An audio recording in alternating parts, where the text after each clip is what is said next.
अस्सलाम वालेकुम। आज हम बायोमैकेनिक्स के chapter number 11 angular kinematics of human movement के बारे में डिस्कस करेंगे। इसमें आपने फॉलोइंग पॉइंट्स को याद रखना है। Measuring angles, tools for measuring body angles, instant centre of rotation. ये 3 पॉइंट्स हम आज की वीडियो में डिस्कस करेंगे। सबसे पहले काइनेमैटिक्स क्या है। काइनेमैटिक्स का मीनिंग है मोशन।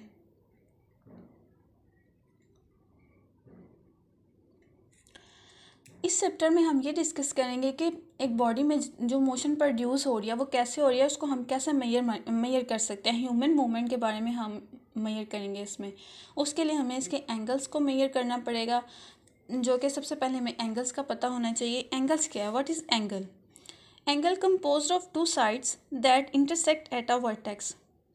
मीन के 2 साइड्स हैं, या आप कह लें कि 2 लाइंस हैं जो कि एक दूसरे को क्रॉस करती हैं और वर्टेक्स पे क्रॉस करती हैं तो एंगल बनाती हैं। फॉर एग्जांपल ये 2 साइड्स हैं, वन साइड ये and second side is this. This point is called vertex and this is also called vertex. जो हाइट पर वर्टेक्स का मीन है हाई पॉइंट। जो हाई पॉइंट है किसी भी साइड का उसको हम वर्टेक्स बोलते हैं। ये दोनों पॉइंट्स इसके वर्टेक्स हैं। तो एंगल हम किसको कहते हैं? जब 2 साइड्स क्रॉस करती हैं एक दूसरे को एट वर्टेक्स। एक साइड ये है एंड एक साइड ये है, ये भी वर्टेक्स है। This is also vertex.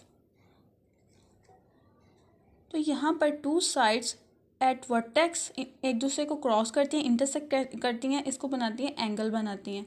Angle की समझ आ गई होगी आपको। देन एंगल के 2 पार्ट्स हैं, इसको हम 2 पार्ट्स में डिवाइड करते हैं। एक relative angle and one is absolute angle. Relative angle क्या है? Measuring the angle of one body segment relative to the other body segment. इसमें क्या है? इसमें यह है कि आपने एक बॉडी सेगमेंट की मेजरमेंट करनी है, एंगल उसका मेजर करना है। उसको हमने दूसरे बॉडी सेगमेंट के रेफरेंस के थ्रू हमने उसका एंगल मेजर करना है। फॉर एग्जांपल आपने एल्बो की मेजरमेंट करनी है, एंगल मेजर करना है, तो आप 4m का रेफरेंस लेंगे एंड देन एंगल मेजर करेंगे। फॉर एग्जांपल ये देखें, ये एल्बो है एंड दिस इज़ फॉरम। हमने ये जो लड़का खड़ा है यहाँ पे, ये फॉरम को फ्लेक्स कर रहा है। अब हमने यहाँ पे इसका एंगल मेजर करना है।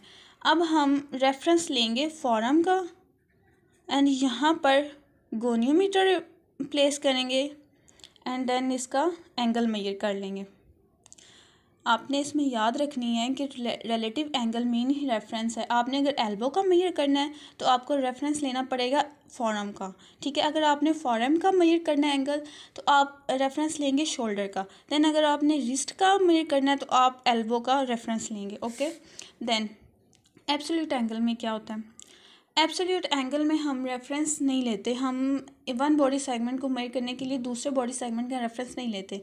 हम इसमें ये करते हैं कि हम इसमें इमेजिनरी लाइन ड्रॉ करते हैं। इमेजिनरी लाइन ड्रॉ के ज़रिए हम एंगल को मेजर करते हैं। फॉर एग्जांपल अगर हम एल्बो को फ्लेक्स कर रहे हैं एंड हमने इसका एंगल मालूम करना है तो एब्सोल्यूट एंगल हम कैसे मेजर करेंगे? या हम इमेजिनरी लाइन ड्रॉ कर देंगे एंड यहाँ पर इसका एंगल मेजर कर लेंगे।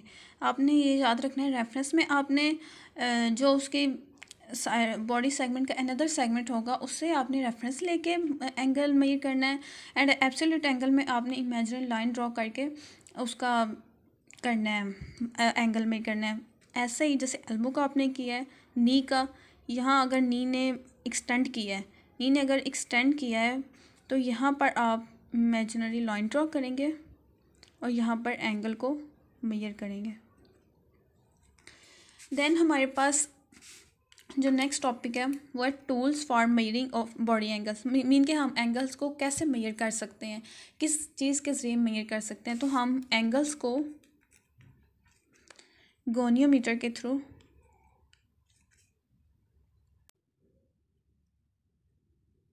गोनियोमीटर के जरिए हम इसको मेजर कर सकते हैं।